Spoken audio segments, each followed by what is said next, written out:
Level 1. The Pilgrim's Son. You are 8 years old.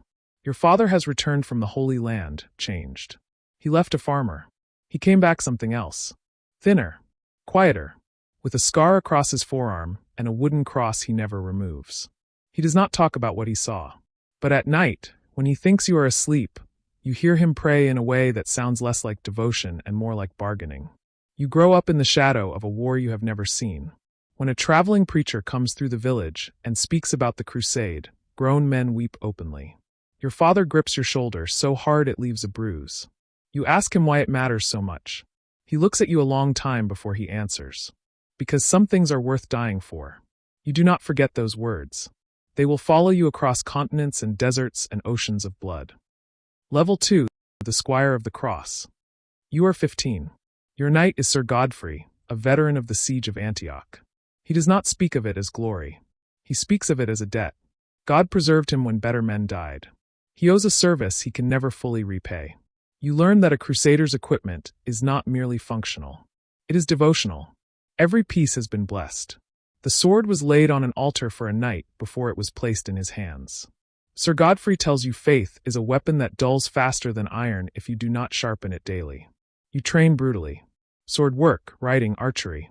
But you also pray twice daily. Fast on Fridays. Attend every Mass. The discipline of the body and the discipline of the soul are treated as identical. Weakness in one bleeds into the other. When the ships finally sail, you stand at the rail and watch your homeland shrink and disappear. You are not afraid. You are 15 and you do not yet know enough to be afraid. Level 3. The Baptism of Fire. You are 19. You have arrived in the Crusader states. The locals, both Christian settlers and the Muslim populations living alongside them, have an ease with each other that disturbs the newly arrived pilgrims. This is not the holy war of the sermons. This is something more complicated. Your first real combat comes without warning. A raiding party hits your column on a dusty road, and you follow Sir Godfrey into the chaos because following is all you know how to do. It is over in minutes. That night you stare at a desert sky full of unfamiliar stars and understand for the first time that dying here is not an abstraction. Level 4. The Night of the Crusade. You are 21. You kneel on stone that may have been walked by saints. You take your oath not just to defend the weak and serve your king, but to defend the holy places. To give your life if necessary. The words feel different here than they would have at home. Heavier. More specific. Rise, Sir Knight, in the service of God and the Holy Sepulchre. You are given armor suited to the eastern heat. Lighter, designed for desert terrain. You learn the tactics that work here and the tactics that kill you. The knights who fight them the way they fight at home die confused in the dust. You learn patience. You learn that here, aggression without discipline is suicide. But you do not yet understand that the holy war you've sworn to fight is not the one you will actually live. Level 5. The Garrison Knight. You have decided to stay. Many crusaders come east for a season of holy war and return home with their sins forgiven and their stories polished. You are not one of them. The East has gotten into you in a way you cannot explain. You are assigned to a crusader castle. You learn Arabic. This surprises the other knights, but saves your life 3 times in negotiation before it saves it once in battle. You develop informants. Local traders and travelers who move between the Christian and Muslim worlds without allegiance to either. Through them you build a picture of what is happening beyond your walls. You send reports to Jerusalem.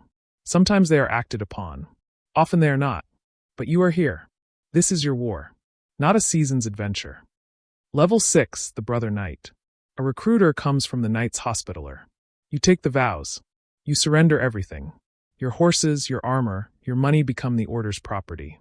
In exchange, the Order becomes your family, your country, and your cause. Your new brothers are from a dozen nations. Men who would be enemies at home, bound here by an oath that supersedes nationality.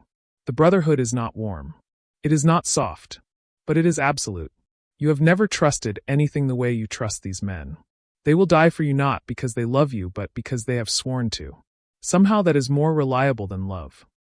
Level 7. The Marshal. The Order has elevated you to Marshal. You stand in council with kings and patriarchs and barons. You are making decisions that will determine whether these kingdoms survive another generation. Saladin. You have read his intercepted dispatches. He is patient. He is strategic. He is not interested in raiding. He is interested in ending this. You argue in council for a defensive strategy. Hold the castles. Control the water. Do not be drawn into open battle on ground of his choosing. You lose the argument. The army marches to Hattin. You go because your place is with your brothers. The battle is a catastrophe. The army is surrounded on a waterless plateau in summer heat. The true cross is captured. The king surrenders. You fight your way out with a remnant of your brothers, bleeding and furious, already calculating what can be salvaged. Jerusalem falls weeks later. You stand outside the walls you swore to defend and understand that you will spend the rest of your life trying to get back inside them. Level 8, the survivor. Everything is different now. You rebuild the Order's force from what survived Hattin. New recruits arrive from Europe, horrified, hungry for vengeance. You train them with a grimness that unsettles them. You have no patience for romance. You make them understand Hattin before you give them a sword. Richard of England arrives with the most professional army you have seen in 20 years of fighting. You fight at Arsuf, holding the line under a storm of arrows, refusing to break formation until the perfect moment of the countercharge. The Saracens are stopped. Jerusalem is not recovered. Richard negotiates and sails home. You watch his ships disappear. You stay. You are always the one who stays.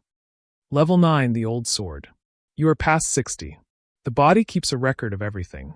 The shoulder that took a lance outside Jaffa. Young knights look at you the way you once looked at Sir Godfrey, with hunger and patience and the quiet calculation of men waiting to inherit the future.